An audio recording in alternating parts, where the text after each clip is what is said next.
ఆ రోజు అనుకోకుండా అక్కడికి వెళ్ళి కనక మహాలక్ష్మి ఇరుక్కుపోయింది. అది నిజం. కానీ ఆ రోజు రూమ్లో ఎవరూ లేరు. ఇతన్ని కూడా అదిగో ఆ సస్పెండ్ అయిన ఎస్ఐ కావాలని సృష్టించింది.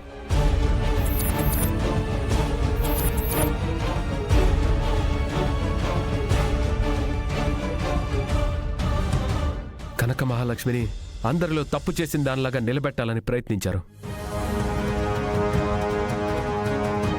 దయచేసి మీరే న్యాయం చేయండి. అది కాదు యువర్ ఆనర్, వీడు. మీరేం మాట్లాడకండి.